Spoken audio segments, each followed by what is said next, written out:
ഒരു smart phone ഉപയോഗിക്കുന്ന വ്യക്തി ഏറ്റവും കൂടുതൽ ആശങ്കപ്പെടുന്ന ഒരു കാര്യമാണല്ലോ നമ്മുടെ ഫോൺ നഷ്ടപ്പെട്ടു പോവുക എന്നുള്ളത്. അപ്പോൾ അതുമായി ബന്ധപ്പെട്ടാണ് ഇന്നത്തെ വീഡിയോ. എല്ലാ സ്മാർട്ട് ഫോൺ ഉപഭോക്താവിനും വളരെ യൂസ്ഫുൾ ആകുന്ന ഒരു വീഡിയോ ആയിരിക്കും ഇത്. അതുകൊണ്ട് തീർച്ചയായും മറ്റുള്ളവരിലേക്കും ഈ ഒരു വീഡിയോ ഷെയർ ചെയ്തെത്തിക്കുക, എല്ലാവർക്കും യൂസ്ഫുൾ ആകട്ടെ എന്നുള്ള നിലയിൽ. അതുപോലെ തന്നെ ഇത്തരത്തിലുള്ള നല്ല നല്ല വീഡിയോകൾ എന്നും നിങ്ങൾക്ക് ലഭിക്കുന്നതിന് വേണ്ടി മടിക്കാതെ നമ്മുടെ ചാനലായ ഫേസ് ടൈം എന്ന ഈ ചാനൽ സബ്സ്ക്രൈബ് ചെയ്യുക. അതുപോലെ ഫേസ്ബുക്ക്, ഇൻസ്റ്റഗ്രാം, ടിക്ടോക്ക് പോലെയുള്ള എല്ലാ കാര്യങ്ങളിലും ഫോളോയും ചെയ്യും. അപ്പോൾ എന്തായാലും നമുക്ക് ഇന്നത്തെ വിഷയത്തിലേക്ക് കടക്കാം. ഹായ്, എല്ലാവർക്കും നമസ്കാരം. ഞാൻ ജാബിർ വരിക്കോടൻ. ഫേസ് ടൈം എന്ന ഈ ചാനലിലേക്ക് എല്ലാവർക്കും സ്വാഗതം. അപ്പോൾ നേരത്തെ പറഞ്ഞതുപോലെ തന്നെ നമ്മുടെ സ്മാർട്ട് ഫോൺ നഷ്ടപ്പെട്ടു പോവുക എന്നുള്ളത് നമുക്ക് വളരെയേറെ വിഷമമുണ്ടാകുന്ന ഒരു സംഗതിയാണ്. അപ്പോൾ അത് നഷ്ടപ്പെടാതെ, അതല്ലെങ്കിൽ നഷ്ടപ്പെട്ട് കഴിഞ്ഞാൽ അതെങ്ങനെ വീണ്ടെടുക്കാനുള്ള മാർഗ്ഗങ്ങൾ നമുക്ക് നഷ്ടപ്പെടുന്നതിന് മുൻപ് തന്നെ നമ്മുടെ ഫോണിൽ സെറ്റ് ചെയ്ത് വെക്കാം എന്നുള്ളതാണ് ഈ ഒരു വീഡിയോയിൽ പ്രധാനമായും പറയാനുള്ളത്. അതോടൊപ്പം തന്നെ ഇങ്ങനെയുള്ള സന്ദർഭങ്ങളിൽ നാം ശ്രദ്ധിക്കേണ്ട പല കാര്യങ്ങളും നമ്മൾ ഈ വീഡിയോയിലൂടെ ചർച്ച ചെയ്യുകയാണ്. അപ്പോൾ ആദ്യമായി നാം ചെയ്യേണ്ടത്, നമുക്കറിയാം, ഒരു ആൻഡ്രോയിഡ് ഫോൺ ഉപയോഗിക്കുന്ന വ്യക്തിയാണെങ്കിൽ അതിൽ നിർബന്ധമായും ഒരു ജിമെയിൽ ID നാം ക്രിയേറ്റ് ചെയ്യേണ്ടതുണ്ട്. അപ്പോൾ ആദ്യം നാം ശ്രദ്ധിക്കേണ്ടത് നമ്മുടെ ജിമെയിൽ ID ഏതാണ്, അതിൻ്റെ പാസ്വേഡ് എന്താണ് എന്നുള്ളത് മറന്നു പോകാതെ എവിടെയെങ്കിലും കുറിച്ച് വെക്കുക എന്നുള്ളതാണ്. അതോടൊപ്പം തന്നെ രണ്ടാമതായി ശ്രദ്ധിക്കേണ്ട വളരെ പ്രധാനപ്പെട്ട മറ്റൊരു കാര്യമാണ് ഈ പറഞ്ഞ ജിമെയിൽ IDയെയും പാസ്വേഡിനെയും പ്രൊട്ടക്റ്റ് ചെയ്യുക എന്നുള്ളത്. അഥവാ നിങ്ങളുടെ ജിമെയിൽ IDയെ 2 സ്റ്റെപ്പ് വെരിഫിക്കേഷൻ ചെയ്ത് പ്രൊട്ടക്റ്റ് ചെയ്യുക എന്നുള്ളത്.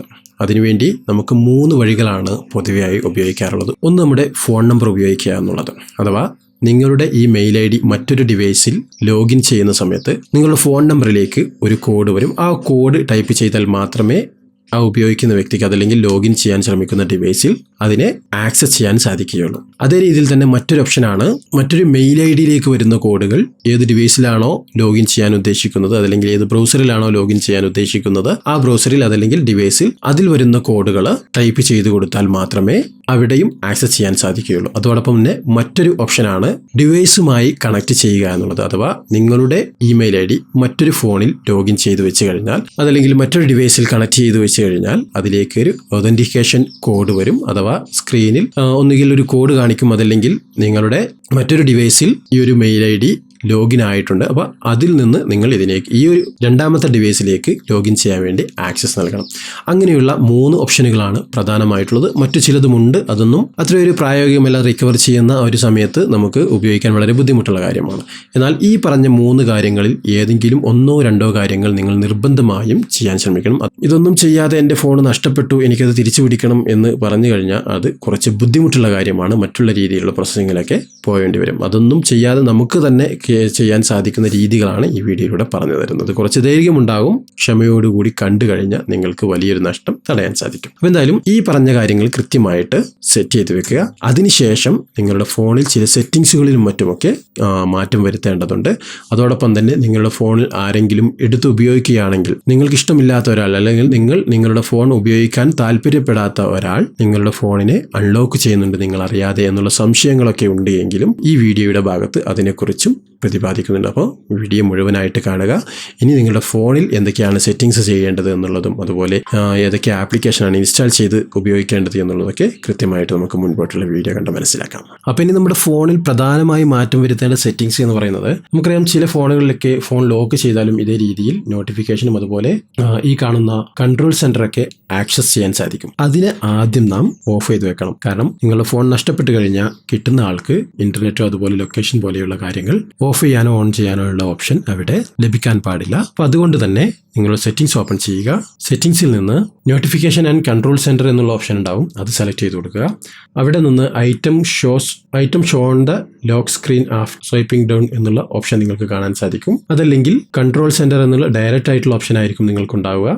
അഥവാ സ്ക്രീൻ ലോക്ക് ചെയ്ത് കഴിഞ്ഞാൽ നിങ്ങൾക്ക് ഏതെല്ലാം രീതിയിലുള്ള ആക്സസിങ് നടത്തണം എന്നുള്ള ഓപ്ഷനാണ് ഇവിടെ കാണിക്കുന്നത്. പ്രധാനമായിട്ടും ഇവിടെ നമുക്ക് കൺട്രോൾ സെന്റർ എന്നുള്ളതിനെ ഓഫ് ചെയ്ത് വെക്കണം. എങ്കിൽ മാത്രമാണ് നമ്മുടെ ഫോൺ ലോക്ക് ചെയ്ത് കഴിഞ്ഞാൽ കൺട്രോൾ സെന്ററിൽ നമുക്ക് ഇതേ രീതിയിൽ ആക്സസ് ചെയ്യുന്നതിനെ ഒഴിവാക്കാൻ സാധിക്കുന്നത്. അപ്പം അതുകൊണ്ട് അത് കൃത്യമായിട്ട് ഓഫ് ചെയ്ത് വെക്കുക. ഇനി അടുത്തതായി നിങ്ങളുടെ സെറ്റിംഗ്സിൽ മാറ്റം വരുത്തേണ്ടത്, നിങ്ങളുടെ ഫോണിലെ ഫൈൻഡ് മൈ ഡിവൈസിനെ എനേബിൾ ചെയ്ത് വെക്കുക എന്നുള്ളതാണ്. അഥവാ സെറ്റിംഗ്സിൽ ഫൈൻഡ് മൈ ഡിവൈസ് എന്ന് സെർച്ച് ചെയ്ത് കഴിഞ്ഞാൽ ഇതേ രീതിയിൽ നിങ്ങൾക്ക് ഓപ്ഷൻ ലഭിക്കുന്നതായിരിക്കും. അതുപോലെ ഫൈൻഡ് മൈ ഡിവൈസ് എന്നുള്ളത് ഓൺ ചെയ്ത് തന്നെ വെക്കുക.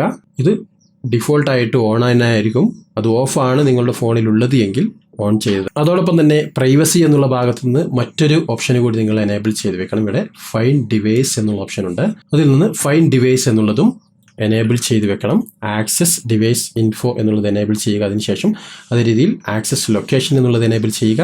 അതുപോലെ തന്നെ സെൻഡ് SMS എന്നുള്ളതും എനേബിൾ ചെയ്ത് വെക്കുക. എങ്കിൽ മാത്രമാണ് നിങ്ങളുടെ ഫോണിനെ നഷ്ടപ്പെട്ട് കഴിഞ്ഞാൽ നിങ്ങൾക്ക് SMS പോലെയുള്ള ആക്സസ് ലഭിക്കുന്നത്, അഥവാ അതിൻ്റെ ലൊക്കേഷൻ കാര്യങ്ങളും കൃത്യമായി നിങ്ങൾക്ക് SMS ആയിട്ട് ലഭിക്കും, അതുപോലെ മെയിലായിട്ട് ലഭിക്കും. അങ്ങനെയുള്ള കാര്യങ്ങളൊക്കെ സെറ്റ് ചെയ്ത് വെക്കാൻ സാധിക്കുന്നത്. അതിനുശേഷം ഗ്രാൻഡ് എന്നുള്ള ഓപ്ഷൻ നൽകി അതിനെ ഓക്കെ കൊടുക്കുക. അതോടൊപ്പം തന്നെ മറ്റൊരു പ്രധാനമായിട്ടുള്ള കാര്യം നിങ്ങൾ ചെയ്യേണ്ടതെന്ന് വെച്ചാൽ ഏത് ഡിവൈസാണ് നിങ്ങൾക്ക്, ഏത് ബ്രാൻഡിൻ്റെ ഫോണാണോ നിങ്ങൾ ഉപയോഗിക്കുന്നത്, ആ ഒരു ബ്രാൻഡിനൊരു അക്കൗണ്ട്, ഒരു ക്ലൗഡ് അക്കൗണ്ട് ഉണ്ടാവും. അതിനെ നിങ്ങൾ ലോഗിൻ ചെയ്യണം. ലോഗിൻ ചെയ്ത് കഴിഞ്ഞാൽ നിങ്ങൾക്ക് ഇവിടെ കാണാം.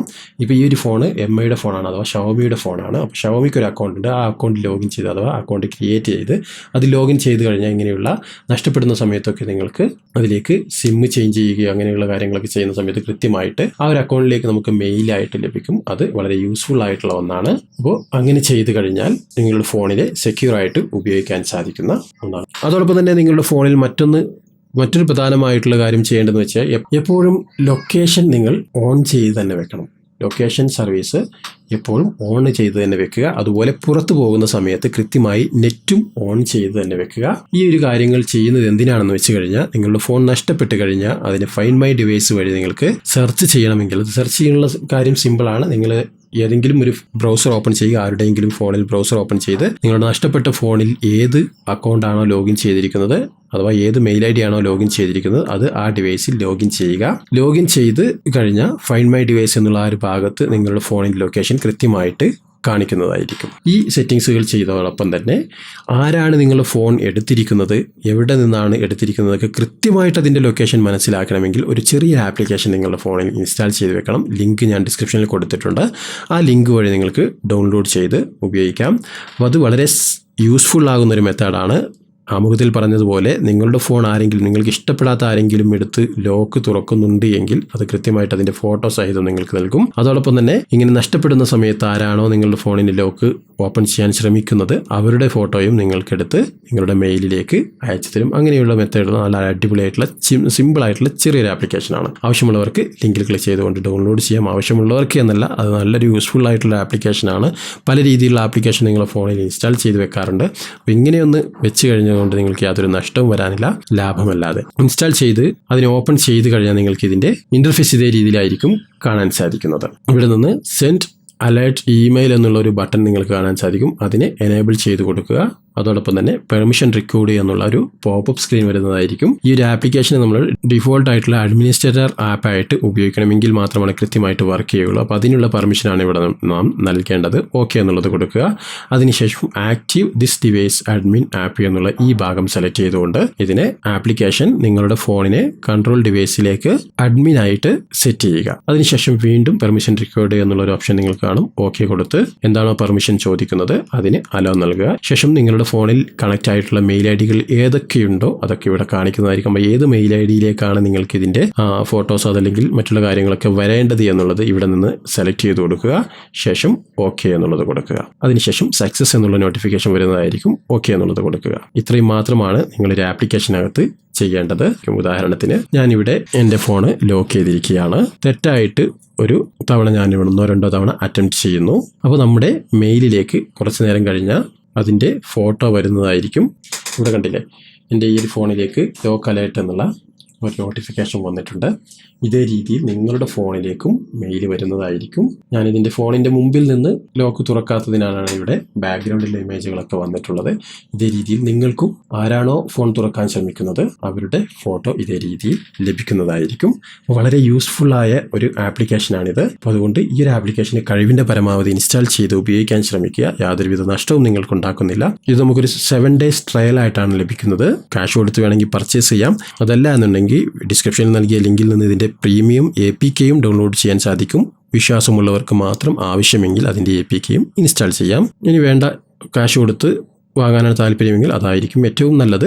അതിനെ നിങ്ങൾക്ക് ഉപയോഗിക്കുകയും ചെയ്യണം. അപ്പോൾ വളരെ യൂസ്ഫുൾ ആയിട്ടുള്ള ആപ്ലിക്കേഷനാണ്, വളരെ യൂസ്ഫുൾ ആയിട്ടുള്ള വീഡിയോ കൂടിയാണ്. കഴിവിൻ്റെ പരമാവധി എല്ലാവരിലേക്കും ഷെയർ ചെയ്തെത്തിക്കുക.